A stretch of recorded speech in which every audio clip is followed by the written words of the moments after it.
한 6% 정도 수익률을 준다고 하다 보니까 네. 이게 되게 안정적인 상품이라고 생각해서 이걸 왕창 사버리는 경우가 있습니다. 네. 95%의 확률로 6% 이자 줍니다. 뭐 이런 거잖아요. 근데 나머지 5% 걸리면 다 날아가는. 예, 그렇습니다. 95% 확률로 6%를 줍니다고 하니까 저도 솔깃해지는데.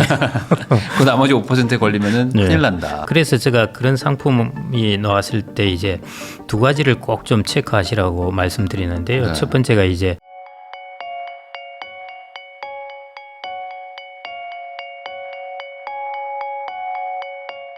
김경록 박사님하고 이야기 나누고 있는데요. 아무래도 요즘에 이제 30대, 뭐 20대, 뭐 40대까지도 뭐 미국 주식 워낙들 많이들 하시고 뭐 이제 국장도 많이들 하시는데 금융 투자가 좋은 게 어쨌든 뭐 단기간에 변동성이 워낙 뭐 큰 자산들이다 보니까 뭐 빨리 버는 느낌이 나서 좋은 것도 있는데 반대로 얘기하면은 또 잘못 내가 선택하면 또 급격하게 자산이 막 줄어들기도 하잖아요. 예. 그래가지고 아무래도 좀 젊은 분들이 많이 하고 나이가 있으신 분들은 좀 이런 것들을 좀 꺼려하시는 경향들도 좀 있는 것 같은데 어떻게 보세요? 지금 뭐 좀 약간 노후 대비를 좀 해야 되는 한 5, 60대들 이런 분들도 지금 살 게 주식밖에 없는 것 같아가지고 막 하시거든요. 예.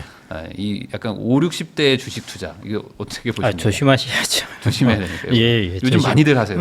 조심하셔야 되고요. 뭐 주식에 여러 말들이 있는데 야 주식 참 쉽네. 그냥 주식을 사면 되는 거구나. 네. 이렇게 할 때가 제일 위험하다고 그럽니다. 그래서 돈을 놓고 있으니까 뭐 조금 손해 보다가 또 좀 기다리면 돈 벌고 하는 네. 것이니까 쉽다고 생각될 수 있는데 전혀 아시다시피 안 쉽습니다. 떨어질 때는 또 바닥을 모르고 이렇게 떨어지니까요. 네. 그래서 이제 예를 들어 투자를 한다는 것은 이제 이 수익률이 날 거라고 기대를 하고 투자를 하는데 항상 전쟁을 할 때도 공격을 할 때 자기가 후퇴 퇴로를 보고 공격을 해야 되듯이요. 주식을 사고 이제 좀 더 높은 수익을 추구할 때도 혹시 이렇게 되지 않았을 경우에 어떤 일이 일어날까를 항상 고민을 하고 하셔야 됩니다. 네, 그렇게 본다면 그게 이제 투자의 리스크 관리라고 할 수 있는데요. 이런 것이죠. 예를 들어 같은 때 자산을 사더라도 둘로 나눠 보겠습니다. 한 사람은 이제 금이라든지 네. 이런 것들을 샀고 한 사람은 월세를 받는 주택을 샀다고 하겠습니다. 부동산을 샀다고 하겠습니다. 수익형 부동산요. 네. 근데 이제 다 가격이 오를 거라고 생각했는데 금 가격 모두 다 오른다고 아이비들이 이야기해서 샀는데 안 오른 거예요. 10년 동안 안 오른 것입니다. 네. 들어오는 게 한 푼도 없습니다. 그럴 수 있죠. 예, 자기 생각하고 반대로 갔을 때 리스크가 이런 리스크인 것이죠. 그런데 수익형 부동산을 샀는데 이것도 10년 동안 가격이 안 올랐습니다. 그런데 내가 4%를 예를 들어 받았다고 그러면은 10년 동안 내가 챙기는 것이 40%를 챙길 수 있습니다. 그러니까 현금이 들어온다는 것이죠. 캐시가 들어오기 때문에요. 그래서 조금 50대, 60대 투자 자산을 사실 때는 꼭 인감이 있는 자산을 좀 사시기 바랍니다. 그러면은 손해를 봤을 때도 시간이 나의 우군이 됩니다. 네. 그러니까 내가 지금 가격이 마이너스 20% 떨어졌는데 배당을 한 6% 주더라 하면은 그냥 2년 지나고 나면은 뭐 예를 들어 3년 지나면 18%가 배당으로 네. 들어왔어요. 그럼 어쩔 수 2%만 있죠. 손해죠. 예, 또 1년 더 지나면은 이제 플러스가 되고요. 이게 시간이 나의 우군이 되는 것입니다. 그래서 시간이 여차하면은 내가 생각한 거하고 가격이 반대로 움직였는데 그래도 기다리니까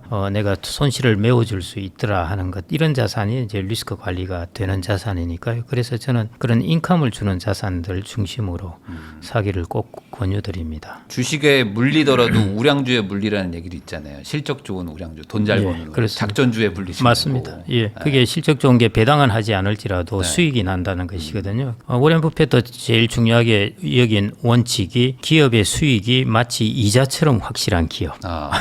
확실하게 버는 거. 예, 그러니까 뭐 채권의 이자보다 높으면서 네. 변동성은 채권과 같은 이런 것들을 찾아서 투자한다는 뜻이거든요. 그러니까 그만큼 이제 캐시플로가 중요한 겁니다. 그래서 개인들 같은 경우에도 뭐 제가 배당이라면 배당일 수도 있는데 기업의 수익 그런 캐시플로가 반드시 있는 그런 기업들을 이제 사시는 거고요. 그다음에 이제 부동산 같은 경우에도 인컴이 있으니까 예, 그런 것들이 이제 가능합니다. 제가 이제 주변에서도 그렇고 많이 경험한 바인데 리츠가 최근 몇 년 동안 한 마이너스 30 최근에 또 좀 가격은 올랐습니다. 올랐는데 그렇죠.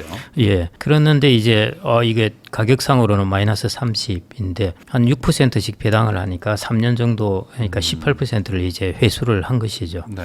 2년 정도 더 지나면은 뭐 가격이 오르지 않더라도 손해는 아니다. 예, 손해는 아닌 것이 시간이 나의 우군이 됩니다. 그래서 50대 이렇게 넘어서 투자하실 때는 그걸 이제 인컴 자산이라고 그럽니다. 인컴을 주는 자산 혹은 캐시플로우를 주는 자산 그런 자산을 투자하시면은 투자의 리스크를 조금 줄일 수 있습니다.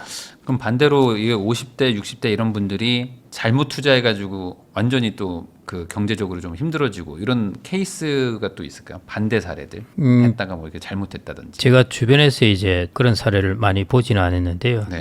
금융 사기 당한 사람들은 가끔씩 보고요. 일단 주식 투자는 이게 리스크가 크다는 걸 사람들이 알고 있습니다. 그래서 생각보다 많이 투자를 안 해요. 사람들도 대충 알기 때문에요. 네. 그런데 이제 구조화된 상품들 이런 것들 보면은 한 6% 정도 수익률을 준다고 하다 보니까 네. 이게 되게 안정적인 상품이라고 생각해서 이걸 왕창 사버리는 경우가 있습니다. 네. 그래서 그런 쪽에서 이제 리스크가 의외로 생각지 않은 곳에서 이제 리스크가 터지는 것이죠.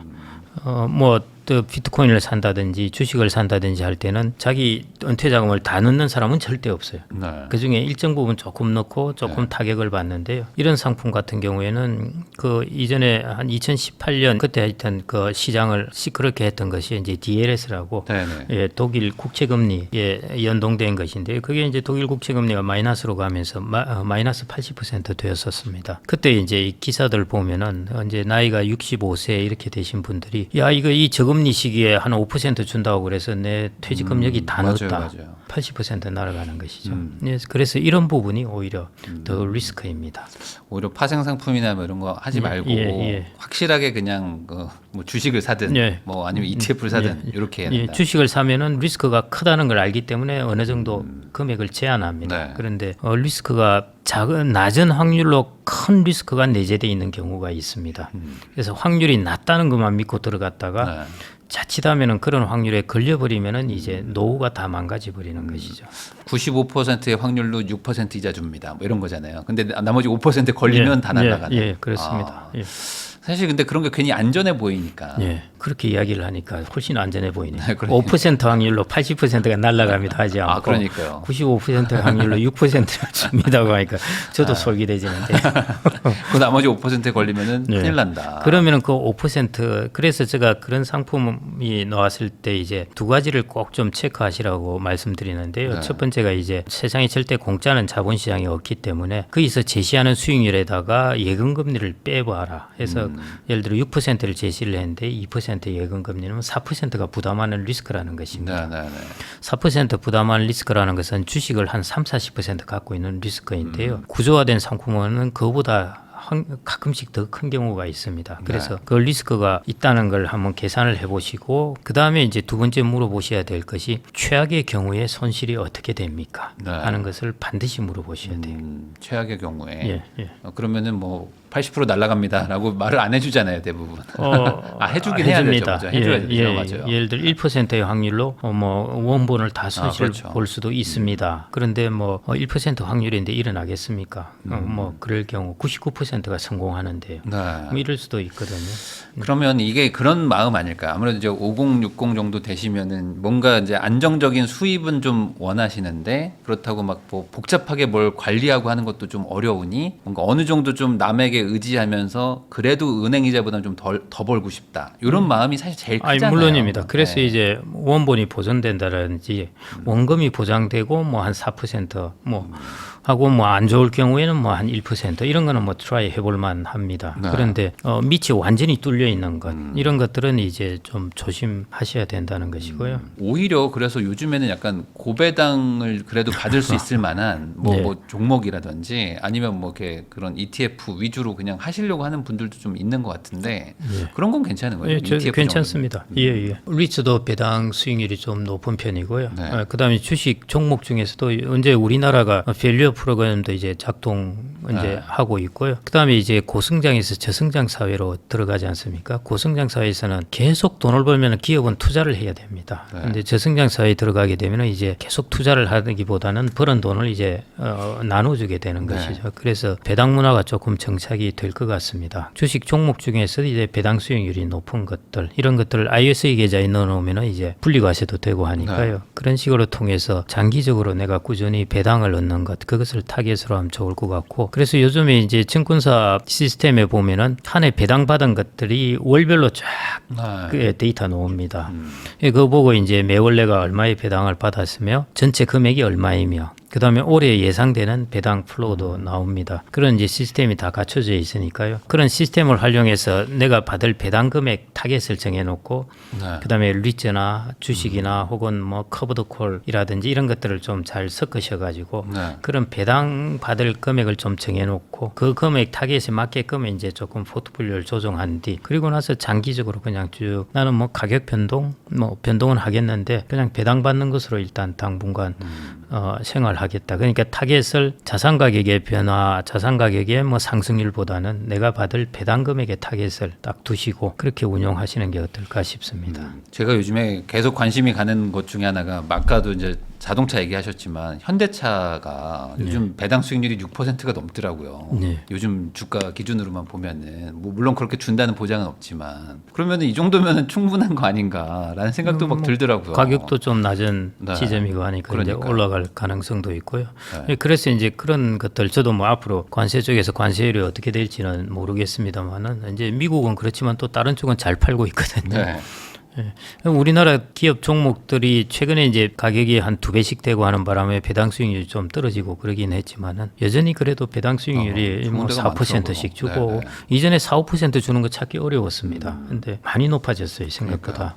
그래서 그런 것들 잘 발굴하셔가지고요 짭짤하게 들어옵니다. 저는 앞으로 배당도 이제 분기 배당으로 좀 많이 했으면은 그러면은 고령자들이 이 주식 수요 기반이 넓어질 것 같아요. 고령자들이 1년에 한번 땡 해가지고 배당 받는 것보다 이렇게 분기로 배당이 들어오게 되면 훨씬 주식 배당주를 가지고 자기의 노후 설계를 일정 부분을 할 수가 있거든요.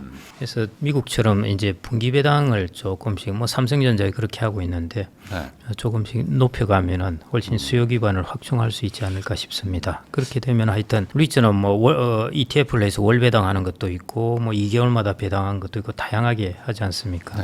그런 것들 다 모아보면 월별로 받는 배당 금액이 다 증권사 시스템에서 나옵니다. 그렇게 한번 노후 소득을 만드는 프로그램을 짜보시면 어떨까 싶고요.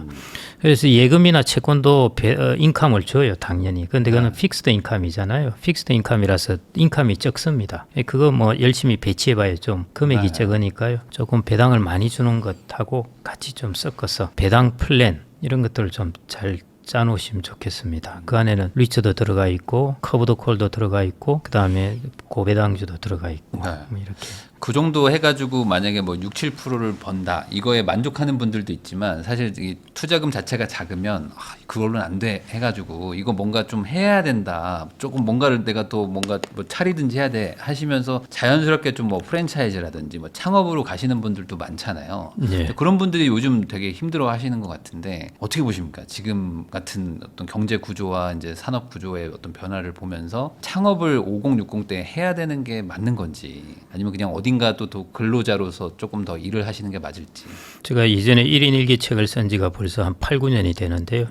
그때부터 창업을 하겠다고 하면은 도시락을 싸고 말리겠다 이런 이야기를 드리기도 했는데요. 본인이 아주 강점이 있어서 하는 부분은 뭐 그걸 해도 괜찮습니다. 그리고 또 하나 고정 비용이 들어가지 않는 것. 그것은 뭐 트라이 해도 됩니다. 제 아는 분 같은 경우는 사람을 만날 때 이제 컨설팅 쪽을 하시는데요. 뭐 커피숍에서도 만나기도 하고 고정 비용이 안 들어갑니다. 그리고 아이패드 하나 들고 다니면서 일을 하고요. 그런데 이제 그 매장을 빌려야 되고 종업원들 월급을 줘야 되고 하는 그다음에 인테리어 해야 되고 하는 이런 고정 비용이 들어가는 것은 자기 은퇴 자금을 이제 다 투자를 해야 되니까요. 조금 신중하게 생각하셔야 되지 않을까 싶습니다. 그런 거를 할 바에는 차라리 말씀하셨던 것처럼 뭐 고배당이라든지 뭐 이런 것들로 이제 충분히 구조화를 좀 할 수 있다. 이렇게 봐야 될까요? 예, 그렇게 하고 그다음에 나는 재취업을 해서 레이브 인컴을 얻는 것. 그래서 저는 50대, 60대는 하여튼 뭐가 중요하냐 하면 인컴 이렇게 답을 할 정도로 인컴이 중요하다는 것인데요. 그래서 금융자산 자산도 인컴 위주로 바꿔놓고 나의 인적 자산도 프랜차이즈는 모르겠습니다. 여하튼 이런 창업을 통해서 네. 내가 뭔가를 인컴을 얻는 것보다는 그냥 레이브 인컴을 얻는 것으로 하면은 제 친구 같은 경우는 뭐 사례가 그렇게 될 여러 사례가 있습니다만은 뭐 그래도 꽤 좋은 직장에 공무원을 하다가 나왔는데요. 이 친구는 주택관리사에 이제 자격증을 따서 주택관리 이제 소장을 하고 있습니다. 근데 지금은 수습 기간이라서 그렇게 많지 않은데 이제 시간이 지나면은 대단지로 가면은 그것도 꽤 괜찮다고 그럽니다. 그 레이브 인컴 뭐 예를 들어 월 한 3,400 받는다. 그다음에 그건 또 70대도 할 수 있으니까. 그다음에 여기서 이제 나오는 배당소득. 그다음에 국민연금. 이거 이제 합쳐가지고 인컴을 탄탄히 만들어 놓는 것 그게 좋습니다. 요즘 개인연금에 대해서 강조하시는 분들도 많던데 어떻게 보세요? 개인연금 좀 미리 좀 세팅해 놓으면 좋다. 당연하죠. 뭐 연금은 3층 연금이죠. 네. 그래도 두 개는 의무적이니까 해야 되는 것이고요. 개인연금은 자기의 자의적이니까 여유가 있으면은 당연히 여기는 세제 혜택도 있는 것이고 이 부분에 해놓는 것이 당연히 좋습니다. 그리고 젊은 사람들은 꼭 하시는 게 젊은 사람들은 5060에서 시작하기는 뭐 좀 어렵잖아요. 이쪽에서는. 아니요, 뭐 그렇지는 않고요. 자기 소득이 있으면 일단 세액공제가 되는 것이고, 왜냐하면 55세를 넘어가면은 이제 IRP나 연금 저축에 불편한 그러한 것은 네. 55세 이후 5년 이상입니다. 네. 젊은 사람들은 30살에 시작하면 25년이에요. 너무 많이. 네, 그렇죠. 근데 55세 시작한 사람들은 이것은 네. 이미 넘어갔습니다. 그래서 5년 이상 하면 돼요. 그 정도는 자기가 여기서 돈을 넣어서 투자를 하고 자산을 운용하면은 장점이 뭐냐면 아시다시피 배당 소득에 대해서 원천 징수하지 않고 과세 이연을 하죠. 찾을 때 과세를 합니다. 그 다음에 찾을 때도 저율 과세를 하게 됩니다. 그러니까 이 비클에 집어넣어 놓고 무조건 하시는 게 좋습니다. 그래서 뭐 55세라고 해서 전혀 늦은 것이 아니고요. 내가 5년 동안 좀 불편할 따름입니다. 그 5년 금방 갑니다. 그 이유는 이제 자유롭게 인출할 수 있으니까요. 당연히 그때라도 연금저축이나 IRP 하시는 게 세제 절세 면에서 훨씬 좋습니다. 그러면 반대로 너무 인컴에 대해서 생각을 하다 보면 또 놓치는 부분도 있을 것 같거든요. 아까 잠깐 뭐 커버드 콜 얘기도 막 해주셨는데 요즘 좀 막 고배당 하면은 이게 또 되게 좀 위험하다라고 생각하는 분들도 좀 많고 이거 어떻게 좀 판단을 해야 될지. 당연히 위험하죠. 이제 네. 커버드 콜 같은 경우는 이제 우리가 기업 같은 경우는 이제 배당의 원천이 뭔가 이렇게 보는 것인데요. 네. 기업의 수익이 이제 영업 수익이 배당의 원천이고 뭐 부동산 잘 아시겠지만은 이제 임대료가 네. 수익의 원천인데요. 그럼 커브드 콜은 뭐일까 하는 것이죠. 그게 이제 쉽게 말씀드리면은 자기의 권리를 팔은 것에 대한 것으로 받는 게 배당입니다. 그 권리가 뭐냐 하면은 그게 이제 커브드 콜의 여러 가지 특징입니다. 예를 들어 나스닥이나 S&P 500으로 한 커브드 콜을 예를 든다면은 S&P 가격이 올라가면은 나는 S&P 500을 펀드에 들고 있어요. 네. ETF에 들고 있는데 가격이 올라가면은 나는 돈을 안 받습니다. 다른 사람한테 줘요. 네. 가격이 떨어지면 나의 손실로 받는 것이죠. 대신에 이제 이러한 권리를 내가 다른 사람에게 이런 권리를 옵션을 부여한 것 때문에 나는 배당을 받는 것이죠. 그게 이제 월 1% 뭐 이 정도 배당 받는 것이니까요. 네.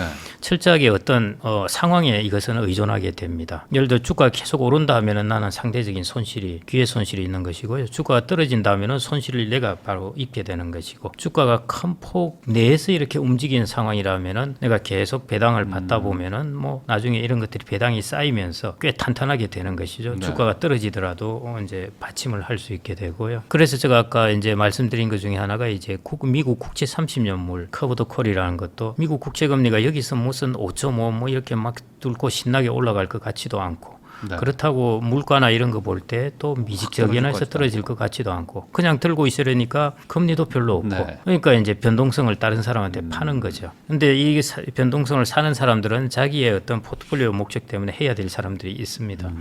거기 팔면은 이제 그 사람들은 자기의 변동성을 내가 이제 흡수해 주니까요. 이제 월 1%씩 주겠다는 것이죠. 그냥 그래서 저는 이제 거기 채권을 펀드하고 있던 것들의 뭐 한 20-30%를 빼가지고 이제 네.